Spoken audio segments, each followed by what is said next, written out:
MMA Boxing Talk here. This is a prediction video for Michael Bisping versus Kelvin Gastelum. I'm also going to talk about a bunch of other topics in the world of MMA, but I'm going to start the video off by giving my prediction for tomorrow night's main event, UFC Shanghai. Um, I believe this is only on Fight Pass or Fight Network if you have that channel. Um, Obviously, Bisping is coming in a little less than 3 weeks' notice.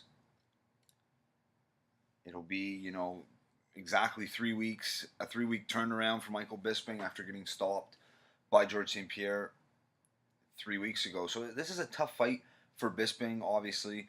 And I know he sometimes thrives under short notice fights, but the thing is I don't know if Bisping's ever taken a short notice fight, but also a 3 week turnaround. I mean, that's ridiculous.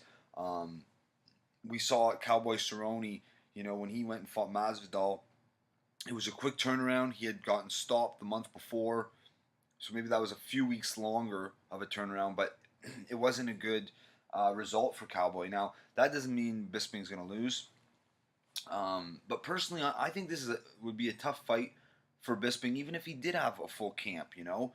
This is a great matchup. I really like this fight.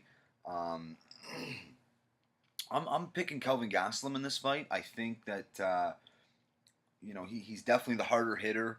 Gastelum's very fluid with his punches. Um, he's a pretty well-rounded fighter. He's a good grappler. His wrestling's not too bad. I could see him maybe getting a takedown or two on Bisping. Obviously, I don't see him holding Bisping down for long. But I could see him mixing up a few takedowns here and there. But I think Gastelum can outstrike Bisping. Um, I'm not sure about a full 5 rounder, but I do think that Gastelum can catch Bisping. He's very precise, very fluid with his strikes, and he's got a wicked left hand. We've seen him drop, a lot of big dudes like Weidman. I'm pretty sure he dropped Tim Kennedy. He dropped Vitor Belfort. So, and Bisping's been dropped before. Now, in the Dan Henderson fight, for example, Bisping got dropped twice. He was really close to being finished. Now, I don't know if I don't think Gastelum has as much power as Dan Henderson, but Gastelum has a lot of power. So I could see him hurting Bisping, but if he hurts him, I could see him capitalizing on it where Henderson couldn't. Henderson, his strikes are kind of telegraphed at times. I just think when Gastelum's going to catch him, I think he's going to hurt him, and I think he's going to get Bisping out of there. My prediction is a second round TKO for Kelvin Gastelum. Let me know what you guys think in the comment section. But moving on, an interesting fight that got made about a week ago, I would say, or maybe less than that, but is Jimmie Rivera versus John Lineker got added to UFC 219. Of course, Dominic Cruz broke his arm, so he had to pull out. Lineker's replacing him. I think it's a great replacement. Obviously, the Rivera Cruz fight would have been awesome, but this is an awesome matchup as well. So, looking forward to that. Also, the word is Jacare Souza versus Derek Brunson, which would be a rematch. There's 2 possible dates that this fight could go down. Could be in Brazil or I think North Carolina. Probably in February-ish, sometime around February. Apparently both Jacare and Brunson signed the contracts. So I think that fight will happen. Just don't know when or where. And that's an interesting fight because I believe they fought 5 years ago. Jacare Souza knocked out Derek Brunson in that fight. A lot has changed since then. Jacare's still an elite fighter. But Brunson, he's definitely improved leaps and bounds. So I think that's a great matchup. Can't wait to see that fight. I hope it gets, I hope it's official soon. Also want to talk about this rumor that's come about that Tony Ferguson rejected or declined a fight with Khabib at UFC 219. And this kind of confuses me because Khabib has a fight with Edson Barboza. It's signed, sealed, and delivered. They're the co-main event at UFC 219. The UFC, like, I don't know how good these sources are. I mean, the UFC has this fight booked. Why would they want to make the Tony fight? Obviously, the Tony Khabib fight is a more interesting fight, but doesn't really sell much more. You might get a few more casuals that are pumped about it, but or hardcores, I should say. But the casual fans, they're not going to get up for Tony versus Khabib. I mean, it's just the way it is. They're not stars like Conor McGregor or Ronda Rousey. So I'm confused with that. And you know, Daniel Cormier made the comment or posted about this, saying, you know, kind of trying to convince Tony Ferguson to take this fight.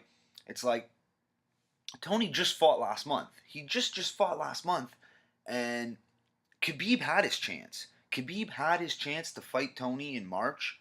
He pulled out of that fight. He missed weight, I'm pretty sure. Tiramisu, he missed weight.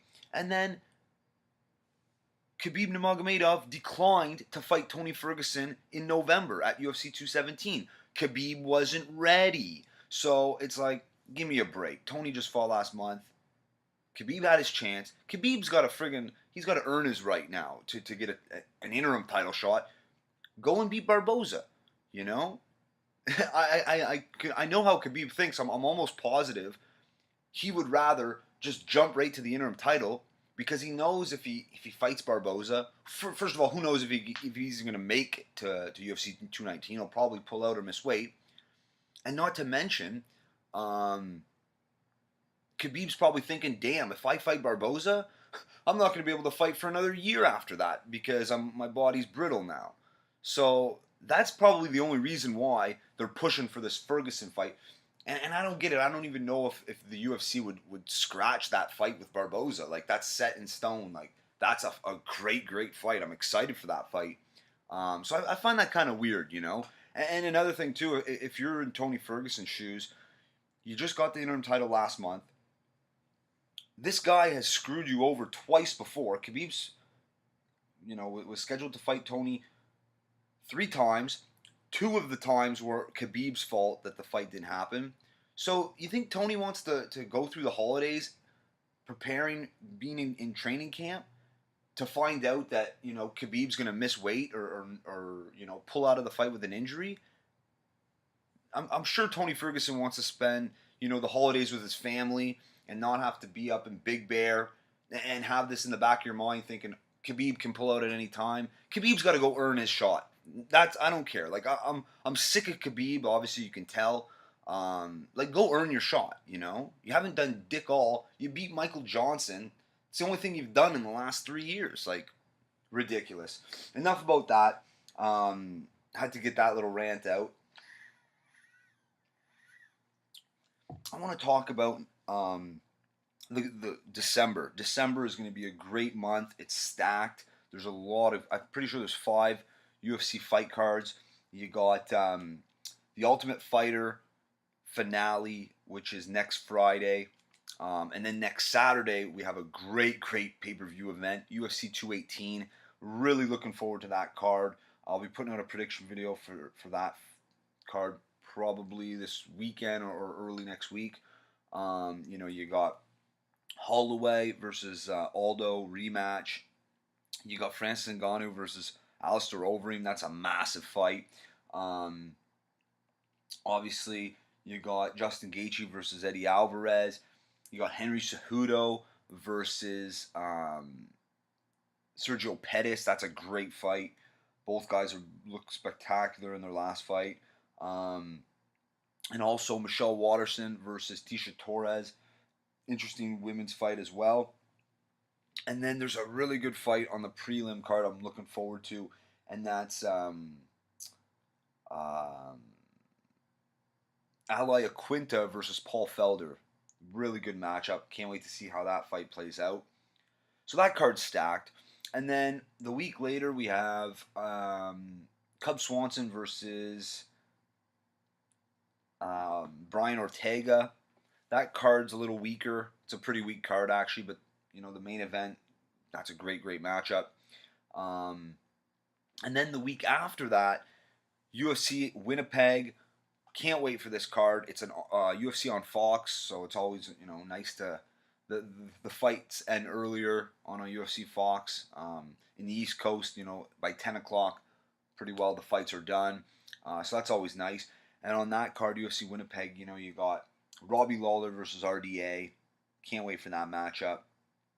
You have Ricardo Lamas they're still looking for an opponent for Ricardo Lamas. It was supposed to be Aldo, but Aldo, of course, is fighting Max Holloway 2 weeks before. Ponzinibbio versus Mike Perry. That's an interesting matchup. The hardcores will be tuning in. Curious to see how that one plays out. And I think Glover Teixeira versus Misha Serkinov. I'm pretty sure that's the other fight on the main card. And then at the end of the month, UFC 219, already stacked. I'm really impressed with that card. I know for the casual fans, there's no huge draw, but as a hardcore, I couldn't care less about that. I shouldn't say that. Holly Holm, she has a huge fan base. Khabib does as well. Cyborg does as well, but it doesn't have that mainstream superstar, but I am totally okay with it. So I'll just quickly go through the fights. I mean, there's some really good fights on UFC 219 to finish off 2017. UFC is definitely having a strong finish in 2017. It's nice to see because it was a little bit of a lackluster year. But UFC 219, you got the main event, Cris Cyborg versus Holly Holm. Love that matchup. You got Khabib Nurmagomedov versus Edson Barboza. Let's hope Khabib can make it to the fight. Let's hope Khabib can earn his right to fight for a title. Jimmie Rivera versus John Lineker. Love that matchup, like I said earlier. Cynthia Calvillo versus Carla Esparza. The return of Carlos Condit versus Neil Magny. I think that's a great matchup. Two tall, lanky strikers. I'm looking forward to this one. Roundtree versus Gokhan Saki. That's going to be a really good fight. Roundtree looked phenomenal in his last performance. Saki, looked great. Then he got into some trouble and still ended up getting the knockout. Mark Diakese is fighting Dan Hooker. That's a good matchup. Usman versus Emil Meek. That's an interesting middleweight or welterweight matchup. So I mean, a lot of great fights on that card. As far as I'm concerned, it's already a stacked card. So December is stacked. Cannot wait. Lots to look forward to. And then in the new year, I'm hearing rumors of Stipe versus Cain Velasquez in January. I don't know if that'll happen then, but I really hope Stipe's next fight is against Cain Velasquez, and I just want to see that. I just want to see that fight really bad. And also, like I said, Jacare Brunson. That's another fight to look forward to at the beginning of 2018. But that's it for this one. I just wanted to put out a video giving my prediction for this weekend's main event, and also to talk about a bunch of hot topics in the world of MMA. Haven't put out a video in a while, so this was due. I was due to make a video. That's it for this one. If you liked the video, subscribe. Also check me out on Twitter at MMA Boxing Talk 1. Peace.